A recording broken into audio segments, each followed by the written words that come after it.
Et dans l'œil de l'expert à présent, nous allons tenter de comprendre l'exit tax avec Aurélie Alamijon, ingénieure patrimoniale chez Natixis Wealth Management. Bonjour Aurélie Alamijon. Bonjour Nicolas. Bienvenue sur le plateau Smart Patrimoine. Alors on va essayer de comprendre cette exit tax, c'est-à-dire cette taxation éligible sur certaines plus-values sur valeurs mobilières lorsque l'on quitte la France. Avant peut-être que vous nous expliquiez en détail le processus, est-ce qu'on quitte facilement la France d'un point de vue fiscal, Aurélie Alamijon, alors que beaucoup se posent la question? Non, facilement non, pas du tout, parce qu'en fait, le fait de s'expatrier, de transférer son domicile fiscal à l'étranger nécessite en amont tout un travail de préparation, d'anticipation, qui prend forcément du temps, et ça suppose aussi du contribuable désireux de partir, qu'il connaisse et qu'il soit très averti des répercussions au plan juridique et au plan fiscal de son transfert de domicile fiscal, et aussi des arbitrages potentiellement qu'il faudra effectuer sur son patrimoine français pour éviter que l'administration fiscale ne conteste la réalité de ce transfert de domicile fiscal. Et il y a effectivement cette fameuse exit tax côté français au moment du départ qu'il faut connaître, qu'il faut maîtriser, qu'il faut anticiper. Quelle est la philosophie du dispositif?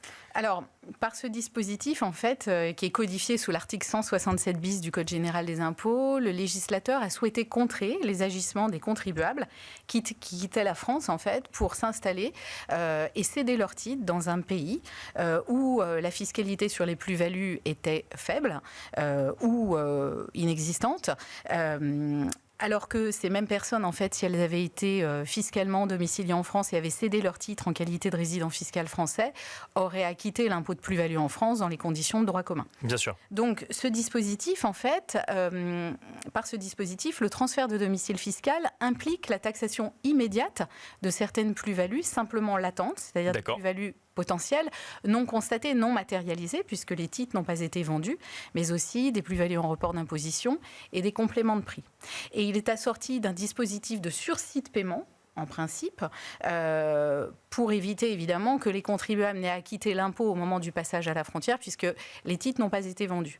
Mais ce dispositif, en fait, permet à la France de sauvegarder son droit de taxer le jour où les titres seront cédés, en quelque sorte. Ça concerne tout type de plus-value, sur tout type de contribuable, ou il y a des exceptions? Alors, pour quelqu'un qui partirait aujourd'hui, ça concerne donc les personnes physiques qui, au moment où elles transfèrent leur domicile fiscal hors de France, disposent de plus-values latentes sur des titres, actions, valeurs mobilières, etc., à la double condition, d'une part, que le contribuable ait été fiscalement domicilié en France pendant 6 ans au cours des 10 dernières années. D'accord. Et d'autre part, que soit la valeur globale des titres excède 800 000 € ou représente plus de la moitié des bénéfices sociaux de la société. Donc, en gros, qu'il ait le contrôle sur la société.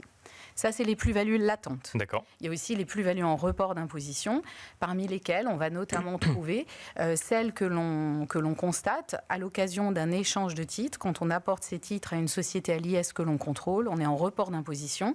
Là, c'est aussi dans le champ de l'exit tax, sans condition de domiciliation fiscale, sans condition de seuil ou de pourcentage ou de valeur, etc. La différence des plus-values latentes. Et il y a les créances de complément de prix également.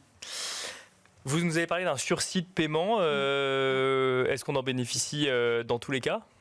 Alors oui, en principe oui, mais les modalités varient en fonction de l'endroit dans lequel on va s'installer. Si le contribuable, personne physique, quitte la France pour s'installer dans un État de l'Union européenne ou dans un État qui a signé avec la France une convention d'assistance administrative et d'assistance au recouvrement, à ce moment-là, le sursis de paiement est automatique. Il est de plein droit, d'office. En revanche, si le contribuable quitte la France pour s'installer hors UE dans un État qui n'a pas signé une telle convention, ou s'il part dans un pays ou un territoire non coopératif, à ce moment-là, on est dans un système de sursis sur demande, qui n'est donc pas automatique, et le contribuable devra procéder à un certain nombre d'obligations déclaratives en amont du départ, désigner aussi un représentant fiscal, et surtout fournir à l'appui de sa demande de sursis des garanties, caution, nantissement, etc. Et si l'administration refuse, à ce moment-là, l'impôt est exigible immédiatement. Très rapidement, si je comprends bien, le paiement de l'impôt grâce à ce mécanisme peut être suspendu. Est-ce que, in fine, il doit être impérativement payé ou on peut l'effacer ? Alors, il y a des cas effectivement où l'impôt doit être acquitté. Là, c'est quand le sursis de paiement expire.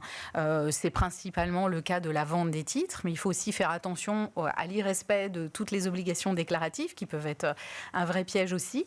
Quant à l'effacement, en fait, c'est ce qu'on appelle le dégrèvement de l'impôt qui avait été mis en sursis de paiement. Il peut intervenir soit parce que le contribuable revient en France, puisque là, il n'y a pas de risque que finalement les plus-values latentes ou en report ne soient pas taxables. Ça peut intervenir aussi du fait de la donation pour les plus-values latentes et certaines plus-values en report d'imposition, avec dans certains cas l'obligation pour le contribuable de devoir prouver que la donation n'a pas été consentie dans un but principalement fiscal. Et aussi, et là il y a une distorsion entre les plus-values latentes et les plus-values en report d'imposition.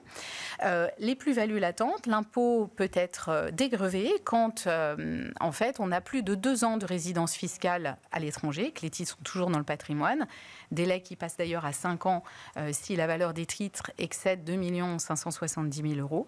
Alors que pour les plus-values en report, on n'a pas en fait ce cas de dégrèvement pour écoulement du temps. En fait, les plus-values en report d'imposition ne pourront pas être dégrevées sur ce motif-là. Merci beaucoup Aurélie Alamijon. Je rappelle que vous êtes ingénieure patrimoniale chez Natixis Wealth Management. Et quant à nous, on se retrouve très vite sur Be Smart for Change.